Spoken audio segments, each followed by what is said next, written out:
Episode 2 Kong नाम के एक लड़का को दिखाते हुए होता है जो हमारी कहानी का सेकंड लीड होता है। हमें पता चलता है कि कांग एक फायर फाइटर है। कांग सोजिन का ही बेस्ट फ्रेंड होता है। उसको सोजिन कॉल करके बोलती है, आज रात तुम क्या कर रहे हो, क्या हम दोनों साथ में ड्रिंक कर सकते हैं। उसकी ऐसी बातें सुनकर कांग समझ जाता है कि फिर से उसका ब्रेकअप हुआ है और वो कहता है, नहीं आज रात में फ्री नहीं हूँ। जो बात सुनकर सोजिन कहती है, ठीक है मुझे तुम्हारी ज़रूरत भी नहीं है। ऐसा बोलकर वो फ़ोन कट कर देती है और अपनी फ्रेंड सोरी के साथ ड्रिंक करने रात में आती है। यहाँ पे हम एक आदमी को देखते हैं और हमें पता चलता है कि ये आदमी कांग का डैड है जो बार चलाते हैं। ये लोग वहाँ पे ड्रिंक करते हुए अपनी भड़ास निकाल रहे होते हैं, जो देखकर कांग के डैड कहते हैं कि तुम तीनों मिलकर एक साथ बैठकर ड्रिंक क्यों नहीं करते हो। हम देखते हैं यहाँ पे सिम की गर्लफ्रेंड भी थी जिसको उसने डंप कर दिया था। सिम की गर्लफ्रेंड बहुत ही ज्यादा रो रही होती है और बता रही होती है कि कैसे सिम ने कहा कि वो लोग आज से स्ट्रेंजर हैं। जो बात सुनकर सोरी और सोजिन कहते हैं कि अच्छा उसने ऐसा बोला, रुको हम उसको सबक सिखाएंगे। फिर वो उसके बारे में पूछते हैं तो सिम की गर्लफ्रेंड बताती है कि सिम एक डॉक्टर है जो सिम जनरल हॉस्पिटल के चीफ डायरेक्टर का बेटा है। सोजिन कहती है, क्या तुम उससे बदला लेना चाहती हो। फिर ये तीनों उससे बदला लेने के लिए प्लान बनाते हैं। कांग अपने डैड से फोन करके पूछता है कि क्या वहाँ पे सोजिन आई है। उसके डैड बोलते हैं, हाँ आई तो है और वो दो लड़कियों के साथ मिलकर कहीं जाने वाली है। कांग कहता है, मैंने आपसे मना किया था ना उसको ड्रिंक देने के लिए, तो फिर आपने क्यों दिया। जो बात सुनकर उसके डैड कहते हैं कि मैंने उसको रोकने की ट्राई किया था लेकिन उसने माना ही नहीं। कांग कहता है, जल्दी से जाकर उसको रोको, वो जब भी ड्रिंक करती है तो कुछ ना कुछ गड़बड़ कर देती है, इसलिए उसको रोकना जरूरी है। उसके डैड कहते हैं कि वो तीनों लड़कियां तो कहीं जाने के लिए निकल चुकी हैं। अब ये तीनों एक एक करके बड़े ही स्टाइल से बाहर निकलते हैं, जिनको बस कांग के डैड देखते ही रह जाते हैं और कुछ कर नहीं पाते हैं। अब ये तीनों मिलकर सीधे सिम के घर में आते हैं, जहाँ पे सोरी और उसकी गर्लफ्रेंड तो अंदर घुस जाते हैं लेकिन सोजिन वहीं पे बैठ जाती है। सिम की गर्लफ्रेंड उससे बहुत रिक्वेस्ट करती है कि वो उसके साथ ब्रेकअप ना करे, वो बहुत अच्छे से उसके साथ बिहेव करेगी और उसके साथ ही रहेगी, लेकिन सिम उसको बहुत ही बुरी तरीके से रिजेक्ट कर देता है। जो बात सोजिन सुन रही होती है इसलिए वो गुस्से में अंदर आती है और कहती है, रुको मैं तुम्हें अभी अगली बना दूंगी। ऐसा बोलकर वो उस पर कुछ स्प्रे करती है। हमें पता चलता है कि ये वही स्प्रे है जिसको उसने अपने बॉयफ्रेंड के हेयर ग्रोथ के लिए बनाया था। सिम के फेस पर चोट लगी थी इसलिए स्प्रे सीधे उसके फेस के अंदर चला जाता है, जो देखकर सोरी बहुत ही ज्यादा घबरा जाती है। वो सोजिन को बहुत ही मुश्किल से वहाँ से घसीटते हुए बाहर लेकर आती है और इसके चक्कर में सोजिन का एक शू वहाँ पे रह जाता है। दरअसल सोजिन वहाँ से आना नहीं चाहती थी क्योंकि वो बहुत ज्यादा ड्रंक थी। बाहर आते ही सोजिन अजीब अजीब हरकतें करना स्टार्ट कर देती है। वो ऊपर देकर कह रही होती है कि प्लीज मेरे डीएनए लवर को ढूंढ निकालो। ऐसा बोलकर वो सिग्नल भेजने की एक्टिंग करती है, जो देखकर सोरी हंस रही होती है। थोड़ी देर बाद सोरी देखती है कि वहाँ पे कांग आ रहा है, जिसे देखकर वो सोजिन को लेकर छुप जाती है और कहती है कि यहाँ पे कांग आ गया है, हमें यहाँ से जाना पड़ेगा। दरअसल कांग वहाँ पे सिम से मिलने आया था। सिम ने उसको डिनर पे इनवाइट किया था क्योंकि ये लोग फ्रेंड्स थे। कांग वहाँ का हालत देखकर पूछता है, ये सब क्या हो रहा है। तो वो कहता है कि पहले तुम जाकर इस लड़की को छोड़ कर आओ। कांग जैसे ही सिम की गर्लफ्रेंड को बाहर छोड़ने आता है वो कहता है, तुम अपनी लाइफ क्यों बर्बाद कर रही हो, तुम बहुत ही छोटी हो, पहले तुम्हें अपने करियर पे ध्यान देना चाहिए। कांग की बातें सुनकर सिम की गर्लफ्रेंड कहती है, तुम कितने साल के हो।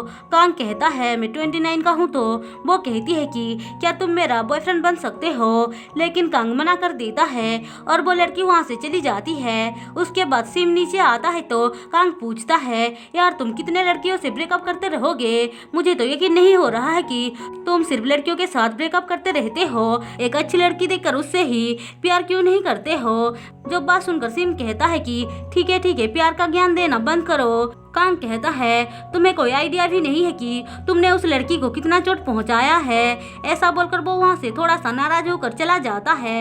हम देखते हैं वहीं दूसरी तरफ सुबह सोजिन को जब होश आती है तो वो अपनी हालत देखकर थोड़ा बहुत याद करते हुए सोचती है क्या कल रात कुछ मैंने गड़बड़ किया है, लेकिन उसको कुछ भी सही से याद नहीं आ रहा था। हम सिम को भी देखते हैं, उसके फेस पे अचानक से बहुत सारे बाल ग्रो होने लग जाते हैं, जो देखकर वो बहुत ज्यादा परेशान हो जाता है और सोचता है क्या ये सब इसी स्प्रे के वजह से हो रहा है। उस बोतल पे सोजिन का नाम भी लिखा हुआ था। सोजिन को भी बीच बीच में बातें याद आ रही होती है, जिससे कि वो परेशान हो जाती है।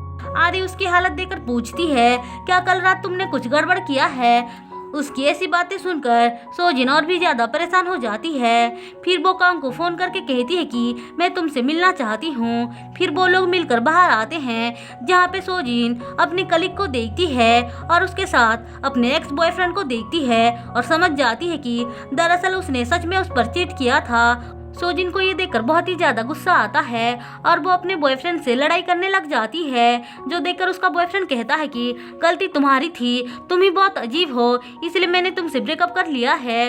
वो लोग मिलकर उसको ही ब्लेम कर रहे थे, इसलिए सोजिन को बहुत ही ज्यादा गुस्सा आता है और सोजिन कहती है कि तुम्हें क्या लगता है तुम्हारे बाल ऐसे ही झड़ रहे हैं, तुम्हारा बाल झड़ना जेनेटिक है और कुछ ही सालों में ही तुम पूरी तरह से टकले हो जाओगे और तुम्हारा बाल कभी भी नया नहीं उगेगा। जो बात सुनकर वो कहता है कि तुम ये सब बकवास क्यों कर रही हो। सोजिन कहती है सिर्फ इतना ही नहीं है, आगे चलकर तुम्हें कैंसर और डायबिटीज भी होगा, क्योंकि ये तुम्हारा जेनेटिक है और तुम इसे कभी भी बदल नहीं सकते हो। जो बात सुनकर वो उस पर हाथ उठाने जा रहा था, लेकिन तभी वहाँ पे कांग आता है और उसको अच्छे से सबक सिखाता है। फिर वो सोजिन को लेकर वहाँ से चला जाता है।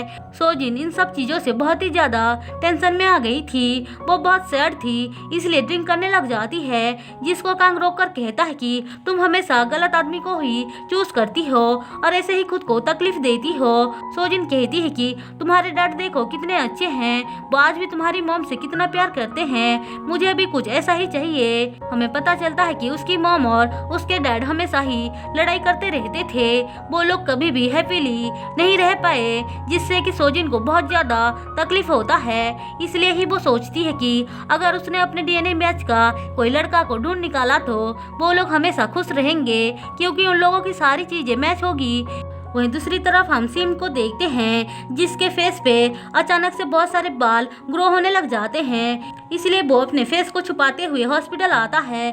अब सीन शिफ्ट होकर हमें सोजिन को दिखाया जाता है, वो जैसे ही एक बोतल को स्प्रे करती है उसको सारी चीजें थोड़ा थोड़ा याद आने लग जाती है, इसलिए वो सीधे अपनी फ्रेंड सोरी को फोन करती है और पूछती है बताओ उस दिन क्या क्या किया था मैंने। सोरी कहती है रहने दो, अगर मैं बताऊंगी तो तुम कंट्रोल नहीं कर पाओगे। फिर वो सोजिन को सारी बात बताती है, जो सुनकर सोजिन का दिमाग खराब हो जाता है। सोजिन को सिम का नाम तो याद था, लेकिन उसका फेस को वो याद नहीं कर पा रही थी, जिससे कि वो बहुत ही ज्यादा परेशान हो जाती है और अपनी फ्रेंड के पास आकर सब कुछ बताती है।